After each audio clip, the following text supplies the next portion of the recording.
बहुत समय पहले विजयगढ़ नामक एक समृद्ध राज्य था। वहां के राजा वीरेंद्र अपने न्याय और दया के लिए प्रसिद्ध थे। प्रजा उन्हें भगवान समान मानती थी। परंतु एक समस्या ने सबको परेशान कर रखा था। एक खतरनाक डाकू जिसका नाम था कालिया।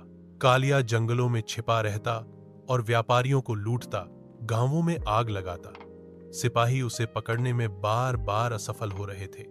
एक दिन राजा वीरेंद्र ने निर्णय लिया कि अब वह स्वयं कालिया से सामना करेंगे। राजा ने साधारण वेश धारण किया और अकेले ही जंगल की ओर निकल पड़े।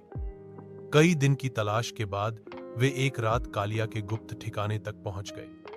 उन्होंने खुद को एक साधारण यात्री बताया जो रास्ता भटक गया है। कालिया ने उन्हें संदेह की नजर से देखा, पर थके हारे इंसान को देखकर दया आ गई और उसने राजा को खाना दे दिया। रात भर राजा ने कालिया से बातचीत की। उन्होंने पूछा, तुम इतना अन्याय क्यों करते हो? क्या तुम्हें कोई दुख मिला है? कालिया चुप रहा, फिर धीमे स्वर में बोला, मैं भी कभी एक सैनिक था, पर जब मेरे गांव पर हमला हुआ तब किसी ने मेरी मदद नहीं की। मेरा परिवार मारा गया और राज्य चुप रहा। तब से मैंने कसम खाई कि मैं इस अन्यायपूर्ण दुनिया से बदला लूंगा। राजा चौंके। उन्होंने गंभीरता से कहा, अगर तुझे न्याय नहीं मिला तो उस गलती को सुधारने के लिए क्या सभी निर्दोषों को कष्ट देना सही है?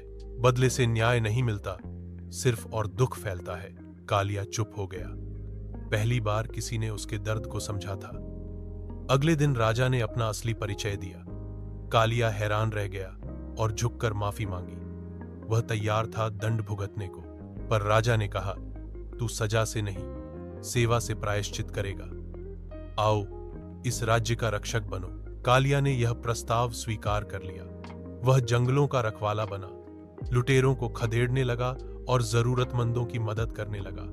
लोग पहले डरते थे, पर अब उसे वन रक्षक कालिया कहने लगे। राजा वीरेंद्र की दया और समझ ने एक अपराधी को रक्षक बना दिया। इस कहानी से राज्यवासियों ने सीखा कि हर व्यक्ति के पीछे एक कहानी होती है और सच्चा नेतृत्व वही है जो बदले में बदला नहीं बल्कि बदलाव लाए। और इस तरह एक डाकू और एक राजा की मुलाकात ने इतिहास बदल दिया।